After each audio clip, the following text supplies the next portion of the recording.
What's going on, guys? Shonen Express here, delivering to you my review of The Promised Neverland, Chapter 143, Obliteration. One of the things that I think we have to talk about when discussing this chapter is Emma's conversation with the higher powered demon. I don't know what to call him, actually. His name is always in the weird demon writing, and I don't know how to pronounce that. I'm pretty sure the anime probably hasn't gotten to that point. But we see him and Emma talk. Emma gives out her demands, and he says, as a reward, I want your... And Emma looks shocked and says, what? And we don't get to see that, and it's driving me crazy. And so I'm sure, I'm not actually sure. Hopefully next week, we get to see what it is that Emma will have to give up or give to the demon god or king, whatever he is, in exchange for that deal. I would doubt that it's going to be something simple to give up, but I honestly at this point have no idea what it could be. If you do, please leave your comments down below. I'd love to discuss what it might be that the demon wants from Emma. The second thing that I want to discuss in this chapter is that Ashi, I don't know, however you say her name, she is really cool in this chapter. She goes back to talking only in the demon language and disassociating with our main group that are searching for Posuka and Sungjo. She kind of goes away from them and goes back to kind of dealing only with her demon wolf thing and trying to find the other two demons that they're searching for. I think that she's a cool character. I'm very glad we got introduced to someone who is sympathetic to the demons. We've seen what can happen when one of the demons treats a human well. And before we didn't even know that was a possibility. So I love her as a character. I love that she's in this. And I love that later on it looks like she says something. She says something in the demon language. And it looks like she is alerting Posuka and Sungjo that they're about to be attacked. And I really think it's cool that we just further cement that Ashi, whatever her name actually is on the demon side and views demons as friends, not as enemies. So I thought that was really cool. So when Dawn and Gilda find the footprints of Posuka, and they're like, oh, we're close, we see Hayato flip out. And he remembers the flashback where they tell him, okay, press this little transmitter, and it'll tell us where you are, and if you press it 3 times, it means you found them. And immediately we see Hayato say, this is for the best, we have to do this. I think it's a proper part of the story. I think it'll lead to a good conflict, but I am upset at Hayato. Hayato thus far has been a rather cheery character. I thought that maybe he would be one that we could convince to join our side, or Emma's side rather, and leave Norman's group.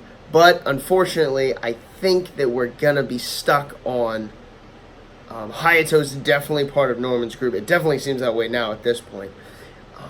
But I thought that was interesting in this chapter, that they came up with a plan for what to do when they found Posuka and Sungjo.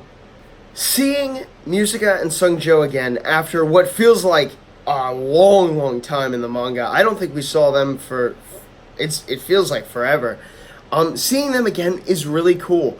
They were 2 cool characters. It was cool that we were introduced to some sympathetic demons, within the story. And it's really cool that we get to see them again. And I think it's great that they are going to play a major role. Obviously, I believe just Posuka. I don't think Sungjo is part of this, but Posuka being part of that blood that can give demons intelligence without having to perpetually eat people.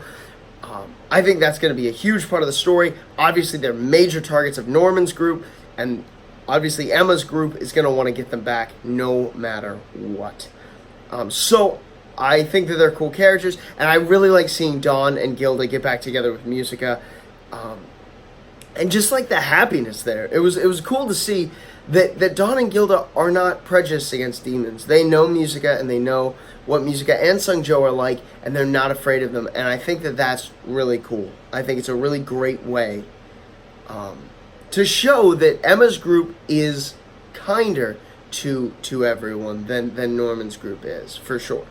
The last thing about this chapter that I think is really important for us to discuss is Sungjo.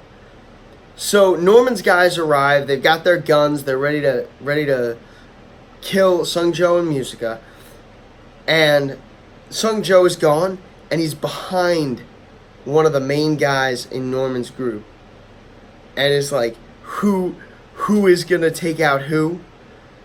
Sungjo is ready to fight.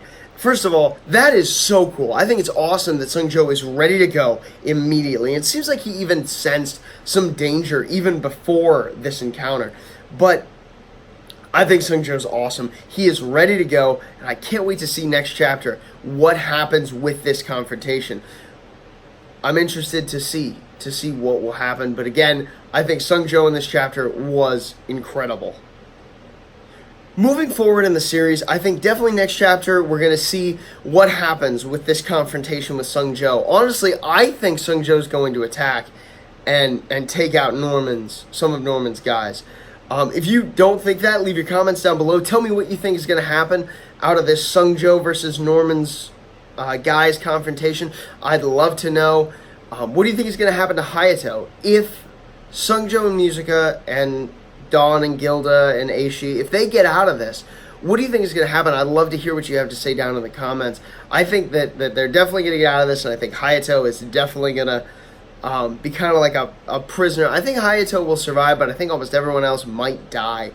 I think it's that serious of a thing. Also, I think that hopefully in the next couple chapters, we're going to get what the chief demon or the king demon, the god demon, wants from Emma. I think we'll learn that very shortly. And I think it'll be a condition that Emma won't be able to satisfy. So we're going to have to go another route. And I think that was the plan from the beginning. It seems like that's kind of how the story has progressed so far. But I'm still excited to see what happens in the future. Thanks for watching, guys. Leave your comments down in the comment section below. I'd love to hear what you thought about this chapter.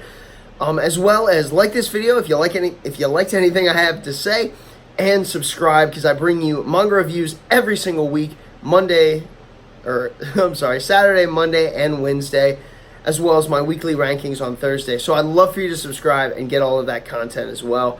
But for now, this is Shonen Express, signing off.